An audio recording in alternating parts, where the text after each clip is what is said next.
You tell me!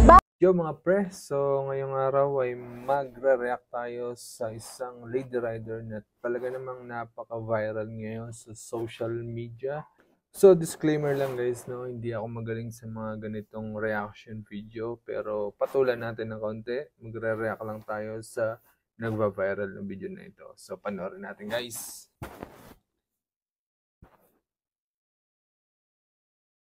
I noticed this truck has been herding lanes without checking his surroundings like a dumbass. I decided to speed ahead. So base dito sa kanyang clip, meron daw siyang napansin na isang truck na parang, alam mo yun, nangaagaw ng lanes. So napagdesisyonan niya na unahan tong truck na to. So ito pa yung sabi niya dun sa clip niya. Notice how he doesn't use the freaking side mirror or signal lights like you're supposed to pay for it like subscription. Suddenly swerves nearly half a centimeter close to bumping me like he owns the fucking road. Oh, so yun, nag-bad finger siya dun sa truck. Kamusta? All good. Super good. Super good naman. Ayan yung pick up! Sapakin natin! Ayun, parating na daw yung pick up, yun yung binad finger niya doon.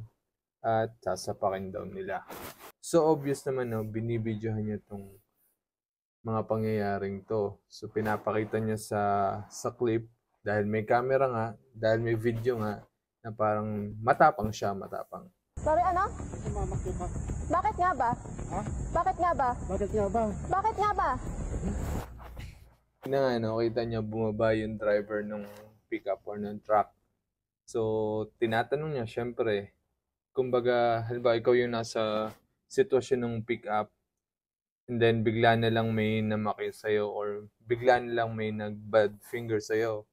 O diba, tinanong niya, bakit daw namamaki yun? Tapos, biglang isasagot sa'yo nung taong nag-bad finger sa'yo ay, bakit nga ba? Bakit nga ba? So, magtataka ka. Ikaw na walang kaalam-alam, na bigla ka na lang pinakyan or binad fingeran, tapos hindi mo alam yung reason. Diba? Medyo medyo sketchy. Medyo nakakatawa dito yung lady rider. Pero wag nating husgahan muna. Panoorin pa natin. You tell me! Bakit nga ba? So yun nga, no, sinabi nung driver nung truck na alam ba niya na lubak-lubak yung daan. So, ang sagot pa nga dito rin nung lady rider, you tell me, you tell me. So, talagang questionable yon. Hindi talaga alam nung driver nung pickup kung ano ba talaga yung reason ni lady rider kung bakit siya nagbabad finger sa kanya. You tell me! Bakit nga ba? Tell me. No, you tell me! You tell me! Huwag kang mamamakyo. Bakit nga ba? You tell me! Nagit-git nyo kasi. May side mirror ka, ako wala! Hindi ka gumagamit side mirror mo? Dumbass! Yun lang. Parang napakamali naman ng reason niya doon or yung sinabi niya doon. Di ba sinabi niya, binanggit ng lady rider. Sabi, di ka ba gumagamit ng side mirror? Ako walang side mirror. Oh, mali na siya doon. Di ba? Yun niya, sasabihin niya, ikaw may side mirror. Ako walang side mirror. So doon pa lang sa sinabi niya na yun, maling-mali na. Bakit ka mag-aalis ng side mirror sa motor mo? Diba? Tapos, napaka walang reason ng mga sinasabi mo. Parang bumabalik dito yung sinasabi ng lady rider sa kanya. Yung driver daw ng pickup may side mirror. Bakit di niya ginagamit? Tapos, siya, wala siyang side mirror. So, kasalanan niya yun. Bakit di siya nagsa-side mirror? Ito yung isa pang kalokohan ng mga nagmamotor. Pero hindi ko naman nila lahat ng mga nagmamotor. Ewan ko kung bakit nila tinatanggal yung side mirror ng mga motor nila. Para saan ba? Kaya nga nilagay dyan yung side mirror. May purpose yan. Di ba? Tapos sinasabi pa niya dito, parang nagsasabi siya na dumbass daw yung truck driver kasi hindi siya gumagamit ng side mirror. Ano ka pa? Di ba ikaw yung nagsabi na dumbass yung tao na to kasi hindi siya gumagamit ng side mirror. Yung motor mo nga, walang side mirror. Ano yun? Ano bang pangalan nitong rider na to? Yana yata, Yana. So, message ko lang sa'yo, Yana. Kung hinihingi mo sa driver na to na gamitin yung side mirror niya, babalik lang sa'yo to. Kaya siguro, napakadaming nag-viral ka kasi yung mga sinasabi mo, ayaw mo munang isipin. So, ayoko talagang mag-judge ng tao. Pero dito sa mga sinasabi mo na to, may pagkakamali ka dito. So, dapat maging careful tayo. Ito, lesson talaga to sa bawat isa. Hindi lang sa'yo, Yana, Miss Yana. Na bago tayo magsalita, isipin muna natin, no, para hindi bumalik sa atin. Huwag ganun na. Ikaw ang wag ganon. You use your side mirror. Inulit pa niya, no? Sabi niya, use your side mirror. Nagmotosti ko na, no?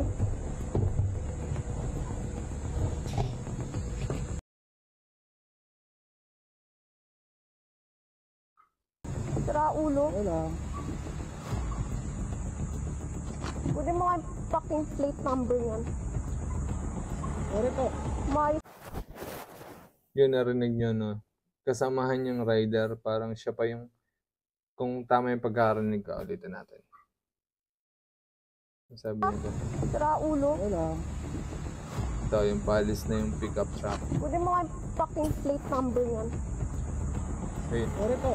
May ayun, rinig na rinig niyo. Nag-sorry na yung kasama niyang rider. So, parang siguro na-realize nitong kasama niyang rider na mali yung si Yana o yung lady rider. Rinig naman natin, nag-sorry yung kasama niyang rider dun sa pag-alis nung pickup truck.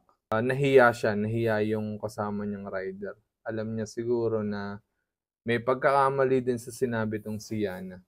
Isa pang napansin ko dito, guys, no, yung driver ng pickup. Buti na lang itong lady rider na to ay hindi nakaharap ng katapat niya, di ba? So sa panahon ngayon, marami tayong napapanood sa social media na mga road rage na nagkakaharapan, parehong mainit ang ulo. So saludo ako dito, guys, sa driver ng pickup kasi parang pinabayaan na lang niya tong si Yana. Pinabayaan na lang niya, kumbaga hindi na lang niya pinansin. Parang inisip na lang niya na napaka, ano bang polite word? Ano bang pwedeng word na polite para dito, Yana? So, ang ginawa na lang dito ng driver ng pickup, nagpakumbaba kasi iniisip niya, wala naman siyang makikita dito na napaka walang sense ng mga sinasabi. Hindi siya makakakuha ng dahilan kung bakit ba siya binadfingeran. So, saludo ako dito sa driver ng pickup na to. Isa pang interesting dito sa naging viral na ito, syempre, pag mga ganitong video, maraming makikiasyoso, maraming mga magko-comment, maraming mga, alam niyo na, maraming tao sa social media. So, ito yung mga naging sagutan sa comment section sa video na to ni Ana. So, meron siya dong comment na sabi, I don't care if that would change your views about me. After all, I prefer my followers that thinks and has actually common sense. Parang wala siyang pinagsisisihan sa mga sinabi niya. Parang proud pa siya na ganun yung sinabi niya. At sinasabi niya yung may sense lang yung mag-a-agree sa kanya mga sinabi. Ito pa yung isang comment nyo doon sa video. So, cars have blinkers and side mirrors for a reason.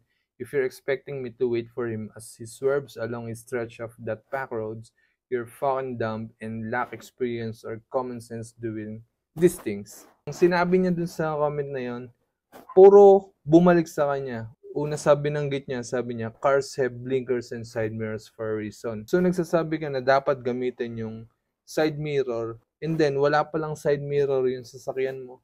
So, bumalik lang sa kanya dito yung mga sinabi niya. Ang isa pa dito, he swerves along a stretch of that back roads. Kung makikita naman natin dun sa video, siya yung nag-swerve, nag-overtake siya sa kanan. Di ba bawal mag-overtake sa kanan?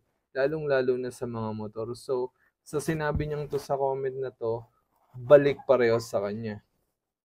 Ito nga may isang nag-reply dun sa kanyang comment na yun. Sabi dito, Yana, but all vehicles have horns for a reason. Sana ginamit mo busina mo to alarm them.